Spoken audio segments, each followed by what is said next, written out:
Welcome to the deep dive. We take source material, unpack it, and pull out the key insights for you. That's the plan. Today, we're digging into, well, frankly, a pretty intense interview from YouTube. It's Curl Douglas Macgregor on economic vision, and the title is Stark. I warned you this was coming. Now it's here. hmm A very provocative title, and the content matches. Right. So our mission today is to unpack his perspective on the Middle East right now. U.S., Israel, Iran specifically. We're looking at his warnings, the alleged reasons behind it all, and what he predicts might happen. Exactly. We want to give you a shortcut to understanding this specific, quite controversial viewpoint. It connects a lot of dots, global events, power dynamics. Yeah, into one narrative. So let's get into it. Okay, so this source lays out a very specific view on what it calls an unfolding war. It's fascinating how it weaves together these different threads. We'll lay out the ideas presented, help you understand not just what's being claimed, but the context the source provides. Okay, so straight away, the big claim. The war has just started. That's the quote. And it's not expected to win anytime soon or end at any time soon. A long conflict predicted then. Yes. And it also talks about a surprise attack on Iran, saying its impact was grossly overestimated and that the U.S. was ultimately complicit. Pretty strong stuff right off the bat. It really is. And this idea of a long war, it raises the question, why? What's the reasoning given in the source? Well, the source says Iran has surprised everyone with the rapidity of their comeback, their response, and that their arsenal has now come into use. Arsenal meaning? Specifically, medium-range ballistic missiles. The source claims Iran has over 3,000 of these, the range of 1,200 to 2,400 kilometers, and only a fraction, it says, have been used so far. Over 3,000. Okay. Yes. That sets a certain stage. It does. And then there's this really interesting bit about President Trump saying he'll take 2 weeks to think about it. The source just dismisses that as nonsense. Nonsense. Well, Because, according to the inside sources cited in the interview, the decision has been made. The delay is just practical. It's to assemble the air and naval forces needed for the attacks. logistics. Exactly. Things like replenishing ships, food, water, munitions, missiles, bringing in carrier battle groups, moving huge numbers of aircraft to nearby bases, supported by, get this, 30 to 40 refueling assets. That's a significant logistical footprint being described. And while this is supposedly happening, how does the source portray Israel's situation? As pretty dire, it says Israel is on the ropes, that a substantial portion of their country has been destroyed, even if they're not going to admit it. On the ropes, running out of resources. Yeah, the source claims Netanyahu has been pleading with Trump to get into the game quickly, precisely because Israel is running out of essential supplies. It mentions large Globemasters, C-17s landing within 24 hours, Bringing what? interceptor missiles, specifically theater high-altitude interceptors missiles that, as well as Patriots and others. And it also claims U.S. troops are actually on the ground in Israel, Doing what? helping to man the radars and the SAD batteries, so direct U.S. involvement on the ground, according to the source. Okay, that's a significant claim. And then there's this historical comparison made back to 1973. The Yom Kippur War. Right. The source says the U.S. had to fly in enormous amounts of equipment then to help Israel. But, and this is the crucial difference highlighted, Yes. in 73, Israel were the victims of an attack. This time, the source claims, they victimized Iran. That's the framing presented. A very different narrative. Yeah. And this leads to a strategic point the source makes about the nature of the adversaries. It does. It characterizes Iran as this large continental power, huge, almost the size of Western Europe, like France, Germany, Spain, Northern Italy combined. They're geographically vast. Yeah. And the U.S. The U.S. is described differently. Preeminently an air and maritime power. The source argues the U.S. isn't planning to commit large ground forces. Why? Because it don't have them to commit on that scale for this kind of conflict. So a fundamental mismatch. Air and sea power versus a large landmass. That's the implication. A mismatch in the type of war that can be effectively waged, according to this perspective. Right. So we've got the prediction of a long war, the alleged state of Israel, the U.S. logistical setup. But why? What does the source claim is the real driver here? Okay, yeah, let's shift to the motivations presented in the source. It goes beyond just the immediate conflict. The claim is that the ultimate goal is the Jewish state's hegemony across the entire region. Hegemony. And how would that be achieved? Through the conquest and securing of the oil and gas fields. That's the specific objective mentioned. Wow. Okay, so connecting regional dominance with resource control.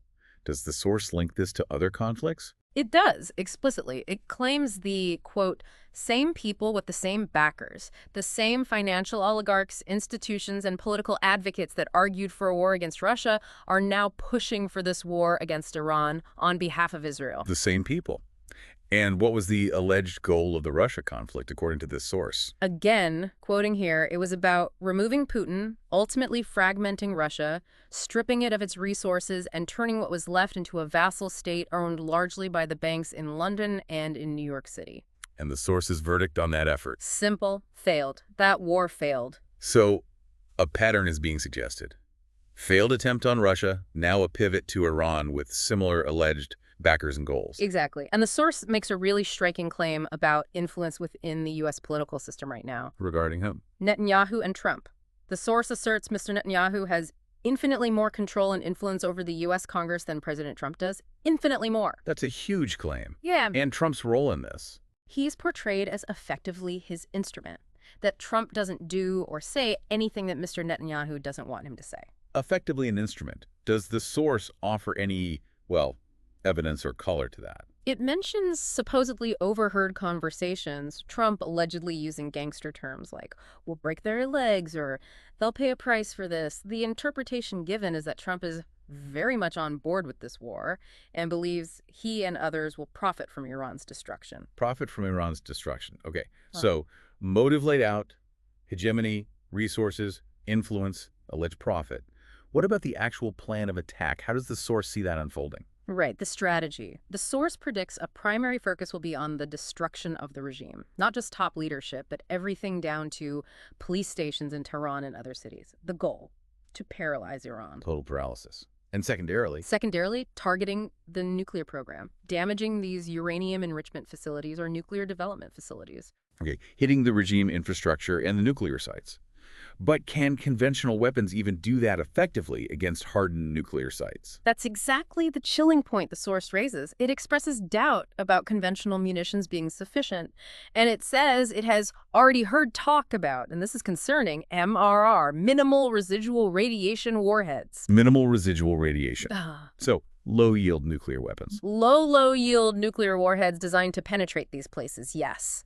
The source calls this a very bad idea that would open Pandora's box in a major way. A nuclear threshold potentially being crossed. That's incredibly serious. Does the source think the U.S. and Israel actually grasp Iran's current capabilities? The short answer given is no. A clear no. Why not? It argues Iran is far more technologically advanced today and far more capable than it was 20 years ago, implying that old assessments, old wargaming scenarios probably are irrelevant. Outdated intelligence, essentially. And what about the Iranian people? Is there an expectation they'll turn against their government? The source calls that idea nonsense. The notion of a popular uprising, Iranians siding with attackers who are destroying their country, dismissed completely. It says expecting them to cheer destruction by an enemy is unrealistic. So no internal collapse anticipated? Not according to this analysis. And it draws another historical comparison here, a very pointed one. Let me guess.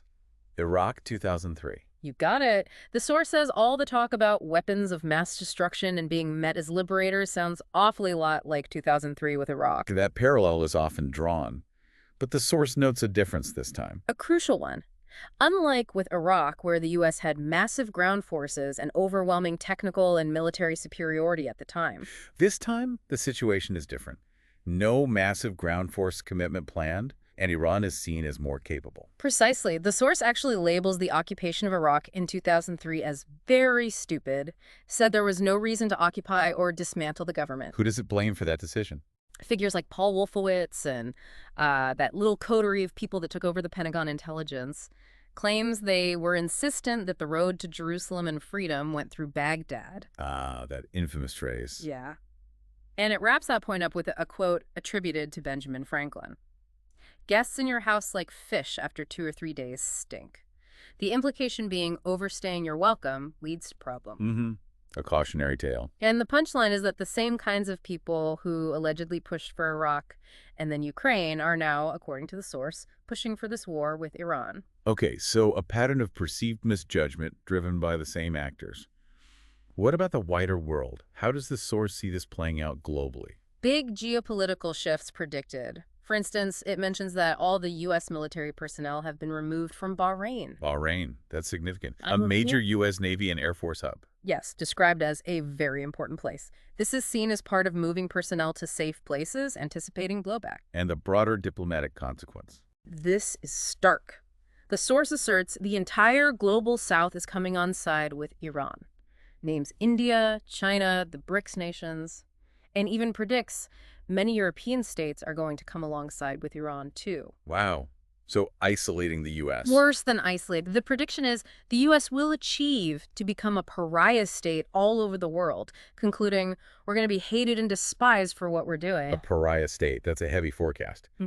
And does the source believe U.S. military power can actually achieve its aims against Iran, given the context? It expresses serious skepticism. It questions whether aircraft carrier battle groups and the United States Air Force can truly make a profound difference to that outcome against a continental power like Iran. Right. Back to that mismatch idea. Yeah, and it adds a comment about Israel, calling it a small colony that's acting like it's a great power because it has unconditional support from us. Okay. So summing up the source's view on Trump's position, is there any chance he backs down?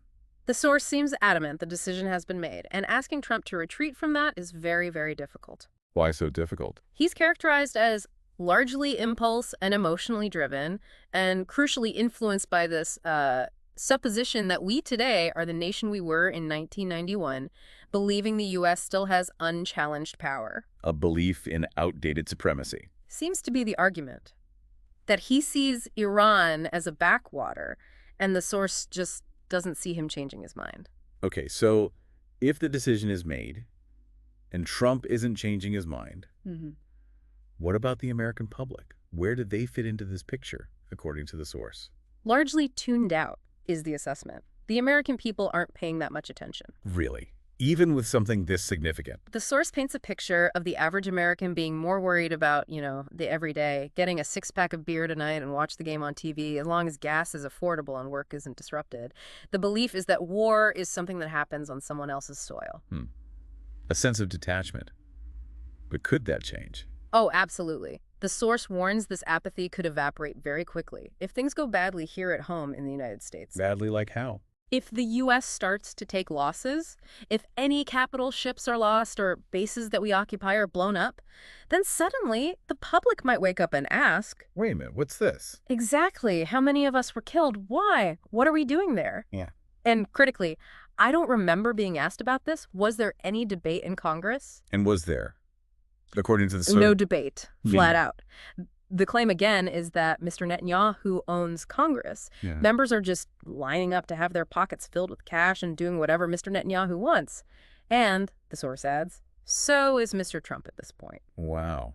A very cynical take on the political process there. Extremely. And it leads to perhaps the most alarming warning in the whole piece. Which is? There's a real possibility that in desperation, the Israelis will use a tactical nuclear weapon. Use a nuke. It circles back to that. Yes. It reiterates the possibility of those minimal residual radiation, low-yield nuclear warheads coming into play. The source just concludes the whole situation is driven by arrogance and self-delusion. And calls that a dangerous combination that inevitably results in failure. A grim conclusion. So that's the perspective laid out in this source material we've unpacked today. A war just beginning, specific alleged motives involving hegemony and resources, serious doubts about the strategy, global backlash predicted, and the terrifying risk of escalation, potentially even nuclear. Indeed.